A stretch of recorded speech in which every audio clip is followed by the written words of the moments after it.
South India shopping mall, the wedding మంత్ర, సరికొత్త wedding collection, south India shopping mall.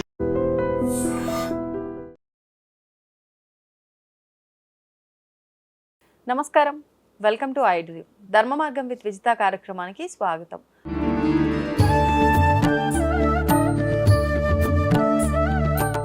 నమస్కారం గురుగారు.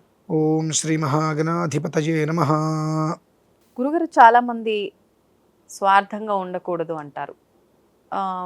మనం మనతో పాటు అందరము ఒకటే, అందరము భగవంతుడి బిడ్డలం, అందరిలో భగవంతుడు ఉన్నాడు ఇలా చెప్తారు. కానీ మన విషయానికి వచ్చేసరికి కొంత అయినా స్వార్థం ఉండాలి మనకంటూ అని అంటుంటారు. అసలు ఎందుకు నేను నాది ఈ భావన, ఈ స్వార్థం ఇదంతా ఉండాలా? ఉండటం కరెక్టేనా? ఉంటే ఎటువంటి సందర్భాల్లో ఉంటే మంచిది? పూర్వకాలంలో నిస్వార్థంగా ఉన్నటువంటి వాళ్ళు ఉన్నారు. వాళ్ళకి మనం ఉపకారం చేద్దాం, వాళ్ళు నాకు చేసేది ఏంటి అసలే, మనం ఉన్నంతకాలం వాళ్ళకి ఏదన్నా చేద్దాం అని ఇంత కూడా వాళ్ళ నుంచి తిరిగి మంచినీళ్ళు కూడా ఆశించకుండా ఉన్నటువంటి వాళ్ళు ఉన్నారమ్మా. ఇవాళ రోజుల్లో నిస్వార్థంగా ఉన్న వాళ్ళని చేతకాని వాళ్ళలాగా చూస్తున్నారు. అవును, 10 మందికి ఉపకారం చేద్దాము అని అంటే 10 మందికి ఉపకారం పేరిట ఎంత తీసుకున్నాడు, ఎంత వెనకాలేసాడు, అది మంచిది, శుభం. అంటే నీ తత్వం నువ్వు బయట పెట్టుకున్నావు. ఎంత వెనక వేసాడు అంటే నీ తత్వం నువ్వు బయట పెట్టుకున్నావు, మంచిది. ఇవాళ రోజుల్లో ఉండాలి. ఎంతవరకు స్వార్థం ఉండాలంటేనమ్మా, నీకు, నీ కుటుంబానికి, నీ భార్యకి, నీ బిడ్డలకి ఎంత కావాలో అంతవరకు ఉంచుకొని మిగిలింది నీ ఇష్టం, దాన ధర్మాలు చేసుకో. దీనికి ఒక 20 సంవత్సరాల క్రితం జరిగిన, 20 కూడా కాదు, 18 సంవత్సరాల క్రితం జరిగిన ఒక చిన్న కథ చెప్తానమ్మా. మీరు ఎందుకు అడిగారు ఈ విషయం? కాశీ వెళ్తున్నాం, నేను నా భార్య. కాశీ వెళ్తుంటే రైల్లో కూర్చున్నాం. మా అటువైపు ఒక 4 స్టూడెంట్స్ ఉన్నారు. నేను, నా భార్య, పిల్లవాడు ఇక్కడ కూర్చున్నాం. వాళ్ళు ఏవో వచ్చిన ప్రతి ఒక్కటి కొనుక్కుంటున్నారు, తింటున్నారు. ఏదో ఇవ్వబోయారు. వద్దులే అన్న. ఏం పర్లేదండి, 20 రూపాయలే, మీరేం మాకేం డబ్బులు ఇవ్వక్కర్లేదు అన్నాడు.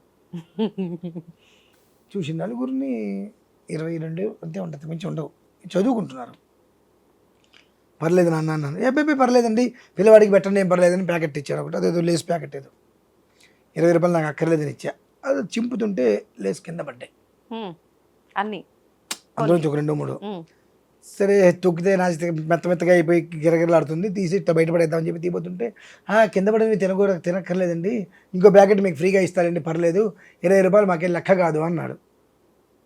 ఎందుకని అట్లా? వాళ్ళు ఏదో అవమానించడానికి అన్నట్టుగా ఏదో రకరకాలుగా ఆలోచనలు ఉంటే నా గొప్పతనం ఇదేని ప్రదర్శించడానికి. నాన్న మీ వయసు ఎంతమ్మా అన్న. 21, 22, 23. ఇంచుమించు నాకన్నా 1 సంవత్సరం చిన్నవాళ్ళు అంతే. అవునా? అంటే నా పిల్లవాడు పుట్టిన సంవత్సరం, నాకు 23కి పిల్లవాడు పుట్టాడు. మీ పిల్లవాడికి 20 సంవత్సరాలు ఏమనుకుంటున్నా నేను. నా పిల్లవాడు పుట్టిన సంవత్సరం, ఓకే ఓకే, నాకు 23కి పిల్లవాడు పుట్టాడు. ఆ పిల్లలకి 22 అట్లా ఉన్నాయి. నాన్న నా వయసు ఎంతో తెలుసా అన్న. మీకన్నా 1 సంవత్సరం పెద్ద నేను. మీరందరూ ఏం చేస్తున్నారన్న? చదువుకుంటున్నాము అన్నారు. మరి ఇదంతా ఈ ఊరు వెళ్ళడానికి ఖర్చు అంటే పాకెట్ మనీ మా నాన్నగారు ఇస్తున్నారు అన్నారు. ఆయన ఎంత కష్టపడతారో ఏదో చెప్పుకుంటూ వచ్చారు. మీ జీవితాలు ఎటు కాకుండా పోతాయి, ఒకటే మాట. ఏంటండి అంత మాట అన్నారు? ఇదే మాట అన్నారు వాళ్ళు కూడా. నా వయసు 24, నాకు పిల్లవాడి పుట్టి సంవత్సరం అయింది. నా చదువు పూర్తయిపోయి ఇప్పటికి 10 ఏళ్ళు అయింది. అప్పటికి నా చదువు పూర్తయిపోయి 10 ఏళ్ళు అయిందండి. అదేంటి 21, 22 సంవత్సరాలకు చదువు? అంటే మాకు భాగాలు ఉంటాయి. 2001 కూడా 99 2000 సంవత్సరంలో నాకు క్రమాంతం పూర్తయిపోయిందమ్మా. ఒక సబ్జెక్ట్ పూర్తయిపోయింది. అంటే గవర్నమెంట్ ఉద్యోగం రావడానికి ఏ సబ్జెక్ట్ మాకు అవసరం? మేమందరం చదివే చదువులన్నీ ఉండవా? అసలు మాకు ఉండవమ్మా. మా చదువు ఏంటంటే 7 ఏటా మొదలు పెడతాం. రోజుకి 18 గంటలు ఉంటుంది పర్ డే, 18 అవర్స్. మాకు ఈ ఆదివారాలు సెలవులు అవి ఉండవమ్మా. దసరా సెలవులు ఉండవు. సంవత్సరం మొత్తం మీద శంకర జయంతి వస్తుంది మేలు. ఆ వైశాఖ శుద్ధ పంచమి అప్పుడు మాకు ఎగ్జామ్స్ అయిన తర్వాత ఒక 10 to 15 days ఇస్తారు అంతే. మళ్ళీ మామూలు యథావిధిగా. అంటే ఇలానే తరగతులు ఉంటాయా? 1వ తరగతి ఏముండవు? మాదంతా మంత్ర విధానం. పుస్తకాలు కూడా ఉండవు మాకు. చెబుతూ ఉంటే వాళ్ళతో పాటు చెప్పుకుంటూ మేము నేర్చేసుకోవాలి. ఓకే. పుస్తకాలు ఉన్నప్పటికీ పుస్తకాలు చూస్తూ చెబితే పుస్తకం మూస్తే వాళ్ళకి రాదని చెప్పి పుస్తకాలు కూడా మాకు ఇవ్వరు. అలా చెప్పాలి. ఒక్కొక్క సబ్జెక్టు 8 ఏళ్ళు ఒక సబ్జెక్టు, తర్వాత ఇంకో 8 ఒక సబ్జెక్టు అట్లా వస్తుంది అది. అలా మొత్తం ఒక 8 సబ్జెక్టులు నేను చదువుకున్నాను, అది వేరే విషయం. అప్పటికి నాకు పూర్తయిపోయింది. Okay okay. నేను సంపాదిస్తున్నా, నా పిల్లవాడిని నేను పోషించుకుంటున్నా, మా నాన్నగారు ఉద్యోగం, మా పెద్దన్నయ్య ఉద్యోగం, మా చిన్నన్నయ్య ఉద్యోగం, నేను ఎవరి దగ్గర రూపాయి తీసుకోను. నా రూపాయి నేను కష్టపడి సంపాదించుకొని ఖర్చు పెడుతున్నా. అవును. ఇప్పటికిప్పుడు నేను 10,000 ఖర్చు పెట్టి నేను తీసుకుంటా. కానీ నువ్వు 10,000 ఖర్చు పెడితే నీకు రూపాయి కావాలి ఎవరిస్తాడు? నీకు మీ నాన్న ఇవ్వాలి. సో నీకు వెనకాల ఎవరు మీ నాన్న అనేటువంటి పేరు రాగితే నీకు జీవితం ఎక్కడుంది? అవును. వాళ్ళు నా కొడుకు ఏదో కావాలి, నా కొడుకు ఏదో కావాలనుకుంటే నిన్ను ఇలా వదిలిపెట్టరు. వాళ్ళు వ్యాపారం అనేటువంటి స్వార్థంతో ఉన్నారు. నేను సంపాదించి పెట్టేస్తే నా కొడుకులు సంతోషపడిపోతారు, వాళ్ళకి నేను కష్టం చూపించక్కర్లేదని చెప్పి వాళ్ళు సంపాదించి పడేస్తున్నారు, మీరు ఇష్టం వచ్చి ఖర్చు పెడతారు కొన్ని గట్టిగా అట్లా ఉంటుంది. అందులో ఇద్దరు ఇవాళకి టచ్లో ఉన్నారమ్మా. ఇవాళకి అవునా? ఆ రోజు నుంచి ఇవాళ వరకు వాళ్ళు సొంతగా వాళ్ళ ఆ మిగిలిన చదువు కూడా వాళ్ళు ఏదో పార్ట్ టైం జాబ్స్ ఉంటారు కదా, అది చేసుకొని అతను కష్టపడ్డారు. ఎంత సంతోషం అనిపించిందో. అతని పిల్లలందరూ ఎంత హాయిగా ఉన్నారు ఇవాళ. 20 సంవత్సరాల కింద అంటే మొబైల్ ఫోన్స్ కూడా లేవేమో కదా, ఎట్లా టచ్ లో ఉన్నారు? 18 ఏళ్ళు. ఏమండి ఇప్పుడు నా మొహం అప్పటికిప్పటికి మారలేదుగా. వాళ్ళు ఉండేది హైదరాబాదే. 20 సంవత్సరాల క్రితం ఫోన్లు ఎందుకు లేవండి? మోటరోలా ఫోన్లు అప్పట్లో ఎవరికో ఒక్కరికి కీప్యాడ్ ఉండేది. మోటరోలా ఫోన్ అది తెలుసు, బాగా గుర్తవి. మోటరోలా ఫోన్లు ఉండేవి అప్పుడు. ఇవాళ కూడా ఇద్దరు ఇద్దరు ఎక్కడ ఉన్నారు తెలియదు, ఇద్దరు మాత్రం టచ్లో ఉన్నారు. ఏంటంటే మనకు స్వార్థానికి నిస్వార్థానికి మనం ఏదైనప్పటికీ మనం అనేటువంటి విషయంలో మనం సంపాదించి మనం తిని నలుగురికి పెట్టాలి. అంతేకాని కేవలం మన కుటుంబానికి లేకుండా నలుగురికి పెడతాను అని అంటే రేపొద్దు నీకేదైనా సమస్య వస్తే ఒక్కడు కూడా నీకు పెట్టరు, మంచి నీళ్ళు కూడా ఇవ్వరు. పలకరించే నాదుడు ఉండడు, ఇచ్చే నాదుడు సంగతి దేవుడు ఎరుగ్గా. ఎవరికి ఇచ్చావా? నువ్వు ఎందుకు ఇమ్మన్నావు? నీ దగ్గర ఉంది కాబట్టి ఒళ్ళు పొగరెక్కి ఇచ్చావు నువ్వు అంటారు. రైట్. కాబట్టి ఇటు నేర్చుకుని స్వార్థం ఉండాలి. ఎంతవరకు ఉండాలి? నా కుటుంబానికి ఏ లోటు ఉండద్దు, నా కుటుంబానికి అన్ని ఏర్పాటు చేసుకొని అప్పుడు నేను బయట ఎవరికి ఎంతైనా చేయొచ్చు. ఎందువలన ఏ సమస్య వచ్చినా నా కుటుంబానికి ఇంకొకడు ఎవడో వచ్చి హెల్ప్ చేయాలనేటువంటి ఆలోచన రాకుండా చేసుకోవాలి. ఆ రకంగా నీ కుటుంబాన్ని చేసుకొని వెళ్ళు. అలా కాకుండా నా కొడుకుకి, నా మనవడికి, నా మునిమనవడికి నేను ఏదైనా తీసుకొచ్చి పెడతానంటే వాళ్ళ జీవితాలు నాశనం చేసిన వాళ్ళు మనం. ఓకే. కష్టం తెలియకుండా పెంచుతున్నాగా. ఇప్పుడు ప్రతి ఒక్కరు చేసేది అదేనేమో అనిపిస్తుంది. అంటే ఇప్పుడు ఉన్నప్పుడు ఏదైనా మంచి బట్టలు కొనుక్కున్నా, మంచి నచ్చిన ఫుడ్ తిన్నా చెప్తుంటారు. అంటే వాళ్ళు మన మంచి కోసం చెప్తున్నారేమో, కొన్ని విషయాలు ఆలోచించి కానీ ఖర్చు చేయొద్దు, డబ్బు దాచిపెట్టుకోవాలి,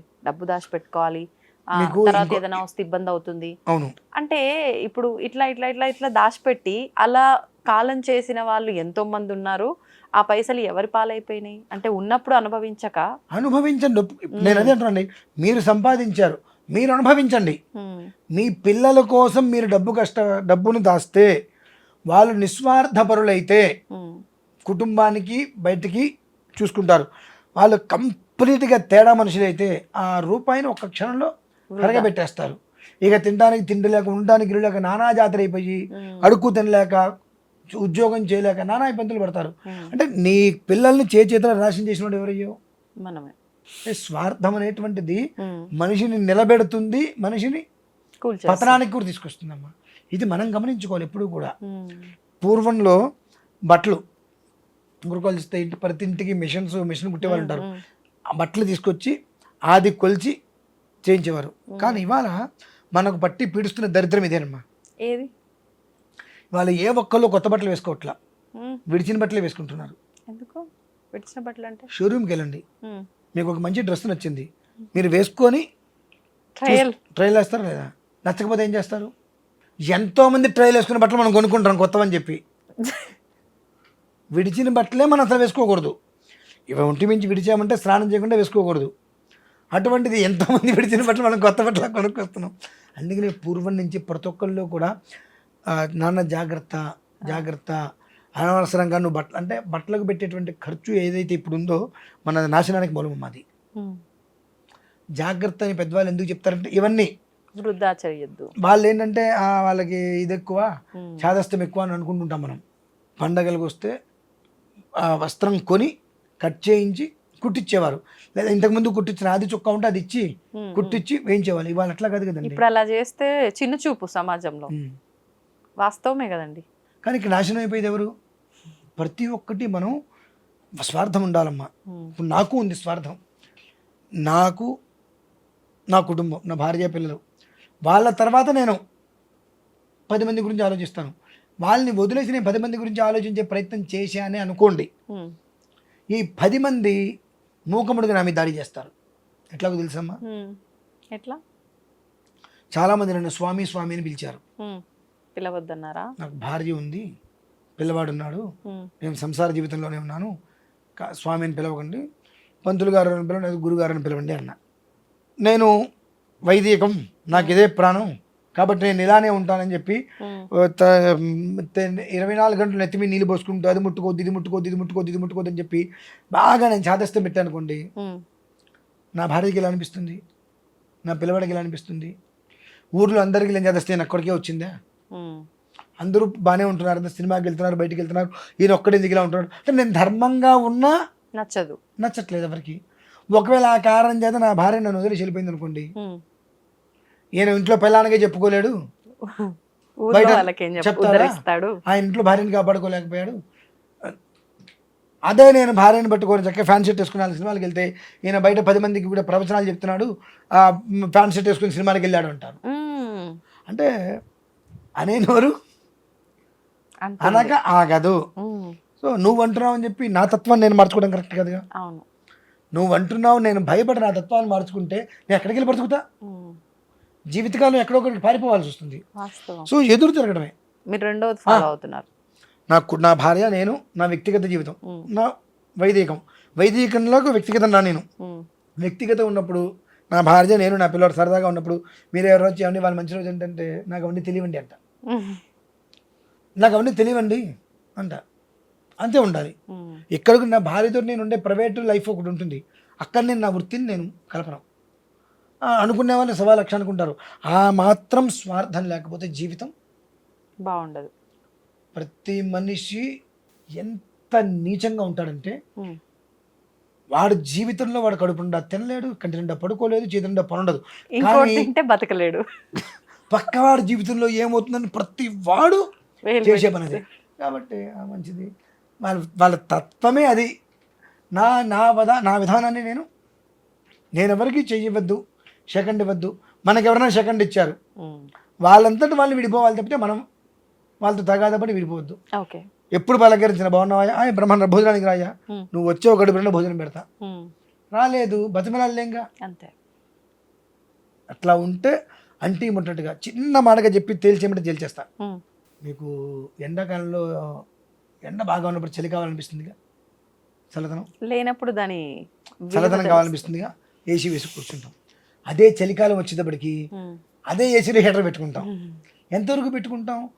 చలిమంట పెట్టుకుంటాం. అంటీ ముట్టట్టుగా కూర్చుంటాం. దాని మీద కూర్చోం కదా, దూరంగా కూర్చుంటే చలేస్తుంది, దగ్గరగా కూర్చుంటే వేడెక్కుతుంది. అంటీ ముట్టట్టుగా కూర్చుంటే అది మనల్ని కాపాడుతుంది. అలా ఉండగలిగితేనే వాళ్ళు బ్రతుకుతామండి. ఓకే, అంటే ఒకటి ఫస్ట్ ఆఫ్ ఆల్ ఎమోషన్ పెట్టుకోవద్దండి. ఎమోషన్ పెట్టుకుంటే లైఫ్ నాశనం. ఏ మనిషి యందు ఎఫెక్షన్స్ ఎమోషన్స్ ఉండద్దు. ఉండాలి. ఎట్లా ఉండాలి? నీ మీద నిజంగా అవతల మనిషి ఎఫెక్షన్తో ఉన్నారన్నప్పుడు నువ్వు ఎమోషన్గా ఉండు. ఎఫెక్షన్గా లేడు అన్నప్పుడు నువ్వు కూడా అలానే కనిపించు. అలా కాకుండా అవతల వ్యక్తి మీద ఎఫెక్షన్గా లేకపోయినప్పటికీ నువ్వేదో వాళ్ళని ఉద్ధరిద్దామనుకుంటే నేను నిలువున గుంట తీసి పాతేస్తారు. ధన్యవాదాలండి. తవ్వండి, తవ్వుతూనే శివలింగం. సరే దాన్ని అట్లా కప్పేసేయండి, చూపించదండి. మూర్తి పూజ కాదు, సాక్షాత్ బ్రజేంద్ర నందన భగవాన్ ఉన్నారు మూర్తిలో.